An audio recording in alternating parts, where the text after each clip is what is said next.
വലിയ കെടുകാര്യസ്ഥതയും വലിയ അഴിമതിയും ഉൾപ്പെട്ടിട്ടുള്ള ഒരു നഗരസഭയുടെ ഭരണം മാത്രമല്ല ഞങ്ങൾ തുറന്നു കാണിക്കാൻ ആഗ്രഹിക്കുന്നത്. എന്താണ് ഈ നഗരത്തെ സംബന്ധിച്ചിടത്തോളം ഫലപ്രദമായ ഒരു ബദൽ എന്നുള്ളത് ചർച്ച ചെയ്യുന്ന ഒരു സമരവും കൂടിയായി ഇത് മാറണമെന്ന് ആഗ്രഹിക്കുന്ന ആളുകളാണ് ഞങ്ങൾ. കാരണം കൊച്ചി നഗരസഭയെ കൂടാതെ തന്നെ ഈ ജില്ല മുഴുവനുമായി വെള്ളത്തിലാകുന്ന ഒരു വർഷമായി, ഒരു കാലവർഷമായി ഇത് കടന്നു പോകുമ്പോൾ എന്താണ് യഥാർത്ഥത്തിൽ വന്ന പിഴവുകൾ എന്ന് പരിശോധിച്ച് ആ പിഴവുകൾ പരിശോധിച്ച് അതിന് ശാശ്വതമായ ഒരു പരിഹാരം കാണാൻ സംസ്ഥാന സർക്കാർ കൂടി തയ്യാറാകേണ്ട ഒരു സ്ഥിതിവിശേഷമാണ് നിലവിലുള്ളത്. പ്രീ മൺസൂൺ വർക്കുകൾ, മഴക്കാലത്തിന് മുൻപേ നടത്തേണ്ട ശുചീകരണ പ്രവർത്തനങ്ങൾ ഫലപ്രദമായി നഗരസഭയ്ക്ക് നടപ്പാക്കാൻ സാധിച്ചോ എന്നുള്ള ഗൌരവമേറിയ ഒരു ചോദ്യം നിലനിൽക്കുക. ആ ഗൌരവമേറിയ ചോദ്യം നിലനിൽക്കുമ്പോൾ അത് നടപ്പാക്കിയിട്ടില്ല എന്നുള്ളത് മാത്രമല്ല, തദ്ദേശ സ്വയംഭരണ സ്ഥാപനങ്ങൾക്ക് അതിനു വേണ്ടുന്ന പണം അനുവദിക്കാൻ, കോൺട്രാക്ടർമാർക്ക് പണം കൊടുക്കാൻ സർക്കാർ തയ്യാറായിട്ടില്ല എന്നുള്ളതാണ് മറ്റൊരു വസ്തുത. Kochi smart city mission limited എന്ന കേന്ദ്രാവിഷ്കൃത പദ്ധതി കൊണ്ട് എത്രയോ നാളുകളായി ഓപ്പറേഷൻ ബ്രേക്ക് ത്രൂയിലേക്ക് ഘട്ടം ഘട്ടമായി പണം കൊടുത്തുകൊണ്ടിരിക്കുക.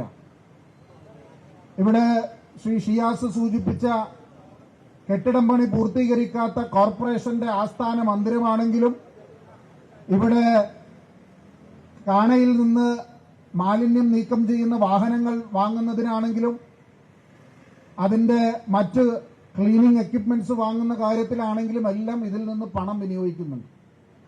പക്ഷെ ഓപ്പറേഷൻ ബ്രേക്ക് ത്രൂ എന്ന് പറയുന്ന പദ്ധതിയിൽ സർക്കാരിന്റെ സാമ്പത്തിക സഹായം തെല്ലുമില്ല എന്നുള്ളത് മാത്രമല്ല, ഇപ്പോ കേന്ദ്രത്തിന്റെ സഹായം തിരുവനന്തപുരം പോലുള്ള നഗരത്തിന് ലഭിക്കുന്നു എന്ന വാർത്തകൾ പുറത്തു വരികയാണ്.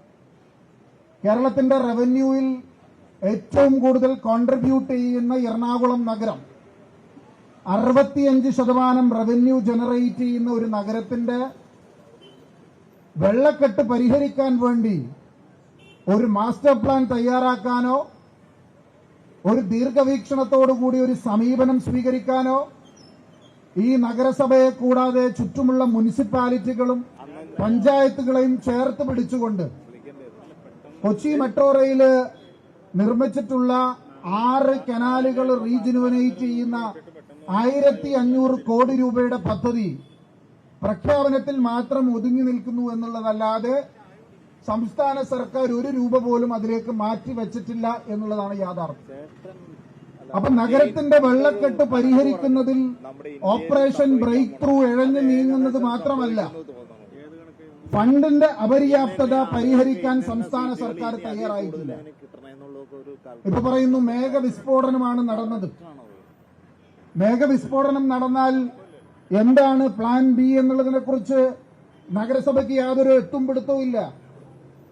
സംസ്ഥാന സർക്കാരും ജില്ലാ ഭരണകൂടവും പുറപ്പെടുവിക്കുന്ന ക്ലൈമറ്റിക് അലേർട്ട് കമ്മിറ്റിയുടെ റിപ്പോർട്ടുകൾ, ആ കാലാവസ്ഥാ വ്യതിയാന റിപ്പോർട്ടുകളിൽ ഉച്ചവരെ ഓറഞ്ച് അലേർട്ട് ആണെങ്കിൽ ഉച്ചയ്ക്ക് ശേഷമാണ് റെഡ് അലേർട്ട് പ്രഖ്യാപിക്കുന്നത്.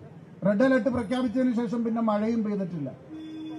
അപ്പൊ ശാസ്ത്രീയമായ ഒരു സമീപനം സ്വീകരിക്കാനോ അതിനടിസ്ഥാനപ്പെടുത്തിക്കൊണ്ടിട്ടുള്ള മറ്റ് വെള്ളക്കെട്ട് പരിഹരിക്കാൻ വേണ്ടി ക്രൈസിസ് മാനേജ്മെന്റ് നടത്താൻ വേണ്ടി, ഡിസാസ്റ്റർ മാനേജ്മെന്റ് നടത്താൻ വേണ്ടി ജില്ലാ ഭരണകൂടമാണെങ്കിലും കൊച്ചി നഗരസഭയാണെങ്കിലും ഒരു ചെറുവിരൽ പോലും അനക്കിയിട്ടില്ല.